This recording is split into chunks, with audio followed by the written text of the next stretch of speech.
देखो मेरी स्टोरी सुनो, मेरी स्टोरी कितनी सी। हमारा गाँव है सिकंदराबाद, जिला बुलंदशहर। यहाँ जहाँ स्टूडियो है, यहाँ से 18 किलोमीटर दूर है हमारा गाँव। और 18 होगा पक्का, 18 से 19 किलोमीटर है। ठीक है, 18 ही पड़ता है, मतलब 2 रास्ते हैं, एक से 18 है। हमारे पिताजी किसान हैं, मम्मी हाउसवाइफ है, और 5 भाई बहन हैं हम। 5 भाई बहन में सबसे बड़ी हमारी दीदी हैं, फिर हमारे भाई हैं बड़े, फिर मैं हूँ, और फिर मुझसे छोटी 2 बहनें हैं। बड़ी बहन जी हमारी टीचर हैं, गवर्नमेंट टीचर। और मुझसे बड़े भाई जो मेरे हैं वो दिल्ली पुलिस में हैं। फिर मैं हूँ, मुझसे छोटी बहन एक टीचर है। और एक बहन हमारी ऐसी है जिसका पढ़ने में मन नहीं था थोड़ा, तो वो हैंडीक्राफ्ट वगैरह में उसका मन था। उसने बोला भैया, उसने मतलब पापा से ही बोला कि मेरा पढ़ाई में ज़्यादा मन है नहीं, तो वो अपना हैंडीक्राफ्ट वगैरह। ठीक है, तो ये है, ये तो हुआ हमारा, मतलब हम लोग कर क्या रहे हैं। हमारे घर में 2 लोगों की शादी हुई है, बड़ी बहन जी की, हमारी बड़े भैया की, और मुझसे छोटी बहन जो है उसकी शादी हो चुकी है, और अब जो और उससे भी छोटी है फिर उसकी शादी हो। तो ये मैंने तय किया है कि ये मेरी नैतिक जिम्मेदारी है कि पहले, क्योंकि हमारे पास पहले साधन नहीं थे बहुत। हमारे पिताजी किसान रहे, तो हमारे चाचा, हमारे पिताजी और हमारे बाबा जी, 3 हिस्से थे हमारी ज़मीन के, और 3 हिस्सों में से तीसरा हिस्सा आप समझ सकते हैं ज़मीन का, और उसमें 5 बच्चों को पढ़ाना, ये अपने आप में एक टास्क है। अब आप बोलेंगे जी अंकल जी ने 5 क्यों करे थे? पहले लोग कर लेते थे। स्थिति ऐसी आई कि 5 लोगों को जब बहुत अच्छा पढ़ाना हो, या तो ये कि बहुत बेसिक्स पढ़ाई हो सबकी, जैसे हमारे भैया की तो लगभग बेसिक्स पढ़ाई हुई है, लेकिन हमारी बहन जी की बीएड वगैरह उन्होंने की सब कुछ। और मेरी इंजीनियरिंग हुई, तो उसमें भी मैंने एजुकेशन लोन हमारा लिया गया। एजुकेशन लोन भी बाद में मतलब पटाया गया, वो किसान क्रेडिट कार्ड निकलवा करके। कहने का मतलब है कि बहुत सारे लोन्स थे। और फिर दीदी की शादी हुई, तो एकदम से पैसे इतने सारे कहीं से हमारे पास आए भी नहीं कि कोई ऐसा सोर्स हो कि इनकम का कोई सोर्स हो, क्योंकि सब कुछ खत्म ही था। फिर एक कर्जा वो भी था। और फिर भैया की जॉब लगी हमारे भाई दिल्ली पुलिस में 2012 में। उनके भी सारे पैसे, मतलब उन्होंने कभी, कोई इतने साधारण व्यक्ति आप देखते होंगे, उनके भैया के साथ में अक्सर दिखते हैं वीडियो में, चेतन शर्मा नाम है। तो कहने का मतलब ये है कि बहुत सारे सोर्सेज नहीं थे, उनके भी पैसे घर में ही खर्च हुए सारे। वो इतने साधारण हैं कि उन्होंने मतलब कभी कोई पैसा, शायद मुझे नहीं लगता अपने पर्सनल, किसी लोग बोलते हैं ना अपने पर्सनल खर्चे पे कोई खर्च कर लेता है, तो उनका शायद कोई ऐसा खर्चा है ही नहीं। तो उन्होंने सब कुछ कर दिया। और हम सबकी एजुकेशन के पीछे हमारी जिम्मेदार थी बड़ी बहन जी। और इसको मैं इसलिए कहता हूँ कि शिक्षा बहुत ज़रूरी है। अगर वो शायद नहीं पढ़ पाती, वो शायद बहुत अपने लिए मेहनत नहीं करती, तो हमको नहीं पढ़ा पाती। तो वो गाँव में 80 से 100 बच्चे, मतलब दिन छिपे, हमारे घर मतलब लाइट भी नहीं थी, और वो दिन छिपे तक ऐसे हम, मतलब कॉपी चेक करवाने में हम भी रहते थे, जोड़ घटाने करवाने में छोटे बच्चों को, तो मतलब बहुत जोड़ दो देख के कॉपी देखनी पड़ती थी, और तब वो पैसे आते थे। और शायद जितना मुझे याद है अपनी याद में, कि हमने जो नए कपड़े पहनने शुरू किए, जैसे एक बेसिक मेमोरी होती है ना, कि जैसे मुझे बचपन तक की अपनी सारी चीज़ें याद है वैसे, लेकिन एक बार ये होता कि कभी बुआ कपड़े ले आई, कभी कोई ले आई। पहली बार खरीद के अपनी चॉइस से हमारी बहन जी ने हमें कपड़े दिलाए। वे कुछ खरीदना है तो वो इतना हमारे लिए करती थी, अपने लिए उन्होंने कुछ नहीं किया। और आज भी मतलब उनकी शादी हमारे घर से कुल 7 किलोमीटर दूर ही हुई है। और भाई साहब हमारे, मतलब हमारे भाई साहब बोलते जीजा जी को, बड़े अच्छे आदमी हैं, बहुत सज्जन है, हमारे बड़े भाई की तरह हैं, और बहुत ज़बरदस्त आदमी, इंप्रेसिव। दूसरी बहन के हमारी हस्बैंड है, वो भी बहुत अच्छे हैं, वो इंडियन आर्मी में है, आपका पोस्टेड चल रहे हैं वो कश्मीर। तो ये तो घरेलू एक स्ट्रक्चर हुआ। तो इसमें हम पले बढ़े तो दबाव होता है एक, कि भाई तुम्हारे ऊपर घर की जिम्मेदारी है, कर्ज जैसे हालात है, और 2 भाइयों में से एक भाई जब सफल हो जाए, तो उम्मीद की जाती है कि दूसरा भी हो जाए, जिसकी एजुकेशन एक अच्छी हो, जिसने इंजीनियरिंग कम से कम कर रखी हो, तो वो सफल हो। तो हमारा क्या हुआ कि जब जैसी 12th की, 12th के बाद एक शौक था बहुत। घर बोला मैंने कि मैं इसमें कॉमन ग्रेजुएशन करूंगा, कुछ पैसे का कारण भी था कि पैसे हमारे पास इतने हैं नहीं कि हम इंजीनियरिंग करें एजुकेशन लोन पर। डर लगता था इन चीज़ों से, और अपनी अगर बात करूँ बहुत ज़्यादा समझ भी नहीं थी। लेकिन मैं अपनी उम्र में, जो मैंने देखा, मैं अपनी उम्र से ज़्यादा समझदार ही हमेशा रहा। कभी कोई ऐसा फॉल्ट नहीं था, कभी हमने कभी कोई गलती नहीं की। एक गलती जिसको मैं आपके सामने पहले ही पेश कर चुका हूँ, वो गलती भी नहीं थी, वो तो बस एक छोटे बचपन 8वीं क्लास में ऐसे ही हमने कोई चिट्ठी दे दी, उसको तुम इग्नोर कर सकते हो, मतलब अगर गलती मानना है तो गलती मान सकते हो। फिर ऐसा हुआ, ये जिम्मेदारी आ गई, तो अपना ख्वाब था कि भाई यूपीएससी देंगे, और बड़ा मुझे रिसर्च का बड़ा शौक था। मैं 6ठी क्लास से 12वीं तक स्कूलिंग, मेरी 12वीं क्लास तक मैं अग्रसेन इंटर कॉलेज में पढ़ा हूँ। और अग्रसेन इंटर कॉलेज मतलब हम साइकिल से आते थे। 6ठी क्लास तक मुझे साइकिल चलानी आई नहीं, 7वीं से मैंने सीखी, तो भैया मुझे लेके गए, एक ही स्कूल में हम थे। फिर 6 साल में स्कूल साइकिल से। पढ़ने का जुनून इतना था कि हमारे प्रिंसिपल थे समय सिंह, मतलब आप कह सकते हैं, मतलब एक डिप्टी प्रिंसिपल थे वो। प्रिंसिपल तो हमारे वीरखेड़ा गांव के थे, और बाद में हमारा प्रिंसिपल बने आपका, उनका क्या नाम था, बीगेपुर के प्रिंसिपल थे सतपाल सिंह अधाना जी। तो स्कूल जाते रहे, पढ़ाई का इतना शौक था, कार्बनिक रसायन 11वीं क्लास में ठंड के टाइम पर, और मैं कोहरे में अपने साइकिल के स्टीयरिंग पर कार्बनिक रसायन पढ़ते हुए जा रहा था। तो हमारे मास्टर जी साइड में आ गए, रमेश सिंह जी, उन्होंने प्रेयर ग्राउंड पर मुझे सबके सामने बुलाया, बोले कि ये लड़का किस दिन सड़क पर मर जाएगा। मैंने इसको 3-4 दिन देखा है साइकिल पढ़ते हुए जाता। और फिर मतलब इतना जीएस वीएस का इतना पढ़ने का शौक था। 6ठी से 12वीं तक जितने भी कंपटीशन हुए, चाहे वो भारत को जानो हो, चाहे रोटेट के वो छोटे छोटे जीएस के कंपटीशन। और भारत को जानो के बारे में अगर आप में से बच्चे जानते होंगे, तो स्कूल लेवल से बच्चे सेलेक्ट होकर के, फिर सीबीएसई बोर्ड, यूपी बोर्ड, वो कंबाइंड था। फिर जिले से बच्चे चुने जाते थे, जिले के बाद में फिर मंडल पर, और मंडल के बाद में फिर राजस्थान सेंट्रल एग्जाम। तो मैं क्वालिफाइड हूँ, ठीक है, मैं प्रथम स्थान में रहा। और बहुत वो माइक पे होती थी, ऐसे लिखित परीक्षा नहीं होती थी, माइक पे आपको क्विज में आंसर देना होता था सामने लाइव तुरंत। ऐसे ही चलते रहे, मतलब जीएस का बड़ा अच्छा था, तो बड़ा रिसर्च का शौक था। साइकिल पे गए तो रेल पे अगर देखा टीयर 2 क्यों लिखा हुआ है, हर चीज़ का बड़ा शौक था। कॉलेज में 4 साल में हमने पढ़ा सिर्फ और सिर्फ लाइब्रेरी में कंप्यूटर पे गूगल पे जाके चीज़ें ढूंढना, ये क्यों होता है। दिमाग में दुनिया में कहीं खंबे पे कुछ लिखा दिखा, दीवार पे कुछ लिखा दिखा, हर चीज़ के बारे में रिसर्च की, ऐसा क्यों नहीं होता है। बड़ा मतलब एक व्यक्ति होता है ना जिज्ञासु, तो मुझे लगता है मैं हद से ज़्यादा जिज्ञासु हूँ किसी चीज़। इतनी भी टिपिकल चीज़ होगी मेरे सामने आएगी तो पहले मैं उसको जानूंगा। मेरे पास डायरी रहती है, मैं नोट कर लेता हूँ, मुझे इस चीज़ के बारे में जानना। ऐसे ही अपने बढ़ते रहे, तैयारी चलती रही, तो ये था चलो इंजीनियरिंग हो जाएगी, पिताजी कह रहे हैं तो कोई दिक्कत नहीं है, कल यूपीएससी निकालेंगे। और फर्स्ट ईयर में शायद इसी चक्कर मेरी बैक भी थी। अगले सेमेस्टर में मेरी एक में, क्योंकि इंजीनियरिंग पर जब हमने ध्यान नहीं दिया तो एक में बैक आई, अगले सेमेस्टर में वो क्लियर भी हुई। ये सारी चीज़ें चलती रही और ये बड़ा भावुक है, जैसे तुम फील करना ये तुम्हारी ज़िंदगी का परिवर्तन कर सकता है। और ये मैंने आपसे पहले सिर्फ एक बैच में बताया, खाकी बैच में, और खाकी बैच के बाद में आज तुम्हें बता रहा हूँ, शायद कुछ चीज़ें डिफ्रेंशिएट कर सकती हैं, कुछ चीज़ें वहाँ ना बताई हो। तो हुआ ऐसा, इंजीनियरिंग भी हो गई आपका, और साल था 2015। इंजीनियरिंग के बाद में भाई यही था, अपना तैयारी के लिए बोला गया कि जॉब करनी है या प्रिपरेशन करनी है। तो हमारे भैया नौकरी कर रहे थे, बहन जी हमारी तब तक शिक्षा मित्र थी, टीचर हुई नहीं थी। शादी तक वो शिक्षा मित्र ही रही, अपनी शादी के बाद वो टीचर हुई, और थोड़ा सा वेतन मिलता है शिक्षा मित्र को, उन्होंने सब घर पे खर्च। तो तैयारी का मन बन गया कि भाई ठीक है तैयारी करेंगे। कभी आओगे तुम में से कोई हमारे घर, तो मेरी शायद 12वीं के टाइम की डायरी रखी हुई है। तो मैं अपना नाम पता कैसे लिखता था, मैं अपना नाम ऐसे लिखता डायरी पे, ऐसे थोड़ी सी हनक नहीं आती है, कलेक्टर लिखते हैं, मैं अपना नाम लिखता था IPS नवीन सर, हर जगह। तो ख्वाब था एक पाला हुआ। इतनी अखबारों की कटिंग मैंने की, अगर आप देखोगे उस समय के चुनावी मुद्दों से लेकर के, ऐसा नहीं था मुझे जीएस पढ़नी थी, मुझे पॉलिटिक्स में बड़ी रुचि थी। मैंने चुनावी मुद्दों से लेकर के हर चीज़ की फाइलों की कटिंग, मेरे पास हर चीज़ की कटिंग होती थी। चुनाव में कौन कहाँ हुआ, ददुआ भैया क्या कर रहे हैं चित्रकूट वाले, कौन सा गैंगस्टर कहाँ क्या कर रहा है, कौन कौन से गैंग है। वीडियोज़ देखी हमने खूब यूट्यूब अपने कॉलेज के टाइम पर, सब रिसर्च की किसका गैंग कहाँ तक है, किसके गैंग में कौन है। और अपना पढ़ाई करते थे बहुत बढ़िया। इंजीनियरिंग में अपने पास किताबें जीएस की रही, पढ़ते रहे, गाइडेंस लोगों से लेते रहे। दिल्ली चले गए फाइनली 2015 में, फिर तैयारी करेंगे। और मैं, हमारे चाचा जी, हमारे परिवार में लोकेश, हमारे गांव से ही अरुण भाटी दोस्त है मेरे, तो हम 3-4 लोग गए तैयारी करने। एक हमारे गांव के भांजे थे, तो वो अब होता क्या है कि हम लोग गए वहाँ पर आपका अगस्त में, लगभग जुलाई के एंड, अगस्त के शुरुआत में। तो हम रह रहे थे, अपना पढ़ाई हमने शुरू कर दी। कोचिंग सेंटर कोई ज्वाइन किया नहीं, पहले किताबें पढ़ेंगे और उसके बाद में देखेंगे। और जिन कोचिंग सेंटर्स में हकीकत यह है कि शायद मैं तुम्हें पहली बार बता रहा हूँ कि दरअसल में घर में अगर ये कह के जाता कि मैं यूपीएससी की तैयारी करने जा रहे हैं, कुछ और पढ़ेंगे, हम नोबेल पढ़ेंगे, वहाँ पर हम उपन्यास पढ़ेंगे, तो उसके लिए कोई तैयार भी नहीं होता। तो जहाँ हमने एडमिशन लिया हमने क्लास नहीं की, हम गए, हमने किताबें ढूंढी बाजार में, और किताबें कभी एक पेज चलते चलते पढ़ लिया किसी का, और अपने बैग में किताब रखी एक, नोबेल बहुत पढ़े, कहानियां बहुत पढ़ी, बहुत सारी पुस्तकें पढ़ी।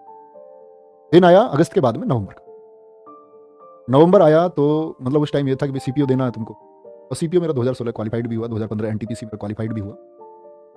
और ऐसे बिगड़ तैयारी कर दिए, कुछ ज़्यादा तैयारी से नहीं दिए, क्योंकि मैथ वैथ ठीक था अपने, रीजनिंग में कुछ करना होता ही नहीं है एसएससी की में वो बस कॉमन सी की 10-15 दिन में सीख साख के बढ़िया प्रैक्टिस करके। और उस समय मतलब बड़ी आसान सी रीजनिंग आती थी, जीएस का भी एक अच्छा लेवल होता था, हालांकि एसएससी का हमेशा। बात आती है नवंबर 2015 की, हमारे पिताजी का एक्सीडेंट हो गया। और उनका एक्सीडेंट हुआ तो ये मतलब एक टर्न था जिंदगी।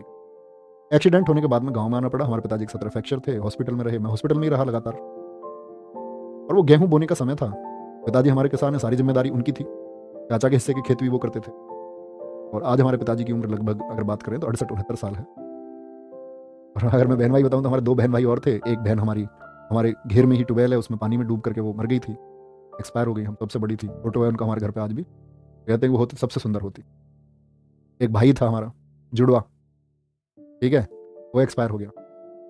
तो बहुत सारी चीज़ें हुई, और फाइनली ये हुआ कि हम आकर के वो खेत हमको बोने पड़े, क्योंकि पिताजी को मतलब लंबा रेस्ट बता दिया, यहाँ से हॉस्पिटलाइज करके फिर दूसरे हॉस्पिटल में रहना है, इतने दिन रहना है, 2 महीने का रेस्ट है उनका। मैंने कहा हम करेंगे।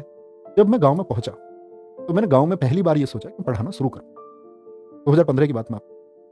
तो मैंने बच्चों को 10th 12th के जो बच्चे ट्यूशन पढ़ते थे, मैथ और साइंस का ट्यूशन सब पढ़ते हैं, इंग्लिश में पढ़ाता था, मैथ साइंस पढ़ाता था। गाँव में मतलब मल्टीवर्स टीचर चल जाता है, एक सब्जेक्ट पढ़ा सकता है।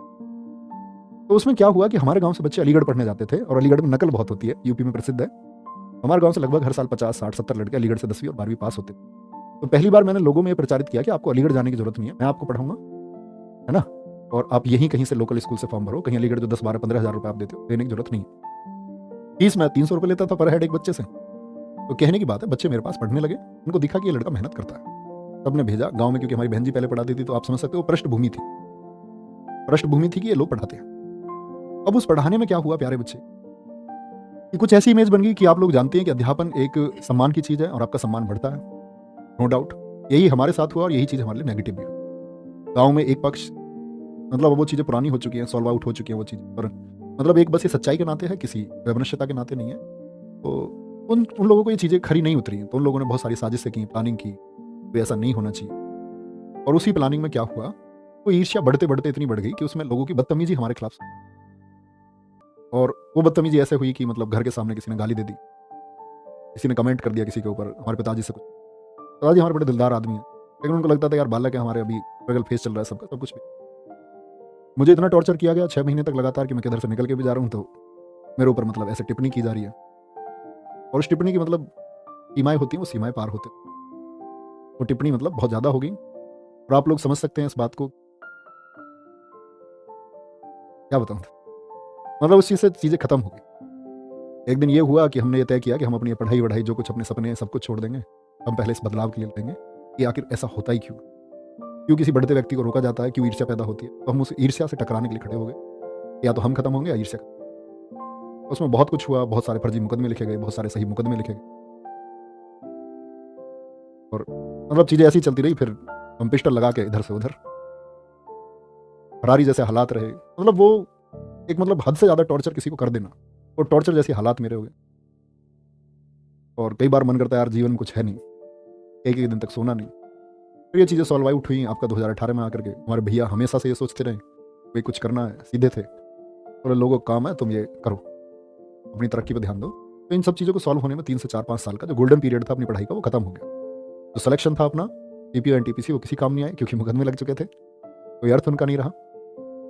और फिर अगर हम बात करें प्यारे बच्चे, 2018 में हम गए, तो मैं एकांत रहा हूँ 1 साल एक कमरे में बंद होकर के, एक मानसिक दबाव जैसी हालात में, और मैंने हद से ज़्यादा पढ़ा।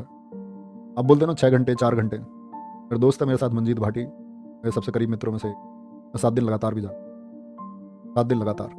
उसको कोई विश्वास नहीं करता, एक वो व्यक्ति है मेरे साथ जो है। तो कहने का मतलब ये है, ज़िंदगी में बहुत सारी चीज़ें आती है और हमने देखा इस चीज़ में नुकसान भी होता है, लेकिन परिवर्तन के लिए बहुत सारी चीज़ें करनी पड़ती हैं। जब आपका अंत होने वाला हो तब आपको अपने रिवाइवल के लिए, जीवन के लिए सब कुछ करना पड़ता है।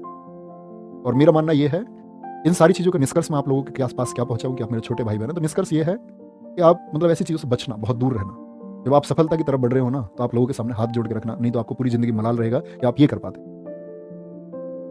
और फिर सारी परिभाषा, सारी इस चीज़ का शायद जब लग रहा था जीवन में कोई अर्थ है नहीं, दिल्ली थे, भैया ने बोला कुछ करना, तो प्लान बनाया, 20 स्टूल खरीदे और कोचिंग सेंटर अपना शुरू किया। हालात ऐसे थे मुकदमे के चलते हुए कि एक इन्वर्टर तक हम नहीं खरीद सकते थे कोचिंग सेंटर के लिए, कि भाई लाइट रहेगी, अंधेरा रहेगा, सर्दियों के समय पर कैसे पढ़ाएंगे। पहले तो गाँव में शुरू किया, थोड़ा सा उजाला निकले तब पढ़ाना शुरू किया। 30 बच्चों से शुरुआत की, नहर पर पहुंचे, दम लगाया, बच्चों से बोला पूरे दिन घर जाने की जरूरत नहीं है, खाना लेके आओ, तुम्हारा भाई तुम्हें पढ़ाएगा। पूरी रात क्लास चल रही है, गद्दे बच्चों के लिए खरीदे, सब अपने घर से लेकर के आए। हॉर्न में ऐसा रोड की आवाज़ पर पढ़ाना शुरू किया, और उस गले में जो चीज़ें दिक्कत आई वो तभी से आई। नॉन स्टॉप पढ़ाया। दिल्ली पुलिस का बैच था पिछले वाला 2020 का, और मैंने ऐसी प्रॉमिस कर दिया कि 6 से 12 बजे तक मैं तुम्हें पढ़ाऊंगा। गर्मियों के टाइम पे, लॉकडाउन का समय था, ना पंखे, गाँव में जंगल में बाग था, कस्तौली गाँव हमारे पास, तो वहाँ एक स्कूल था, ना तो वहाँ इलेक्ट्रिसिटी कोई सप्लाई, इतनी दूर जंगल में कहीं सप्लाई होगी, ना पंखे ना कुछ। बच्चे तर पसीने में, मैं तर, लेकिन लगातार हम 6 घंटे पढ़े। और सारे बच्चे वो लगभग बेहतरीन माइंडसेट के बच्चे हैं, मैं आज देख पाता हूँ सबको, शायद एक जागरूक नागरिक भी, जो ऑफलाइन स्टूडेंट। फिर उसके बाद नहर पर आए, नहर पर आने के बाद में फिर जिंदगी संवारने का काम अंकित भैया ने किया। उन्होंने बोला कि हमारे यहाँ से हिस्ट्री के टीचर चले गए थे, बोले कि नवीन अगर ये कर पाए, तो उस समय ये था कि मैं 6 आपका पढ़ा रहा था 6 घंटे, तो मैंने भैया ने हमारे ने कहा बड़े ने कि वहाँ से ऐसा पढ़ाना है। मैंने कहा नहीं, मैंने तो यहाँ प्रॉमिस किया हुआ है बच्चों से। बोले शाम को पढ़ाऊंगा। पढ़ाते पढ़ाते यही सब अभी तक चल रहा है, आपके सामने है जो कुछ भी है, मेहनत कर रहे हैं, साथ मिलकर चल रहे हैं। और जीवन में बस एक यही ख्वाब है कि जो कुछ छूटा तो ज़्यादा बहुत कुछ मिला है। तो हम लोग ये मानते हैं कि अगर हम गुंजाइश रखते हैं हमेशा सुधार की, तो हम आगे पहुंचते हैं। जीवन में आप क्या सीखते हो वो महत्व रखता है हमेशा।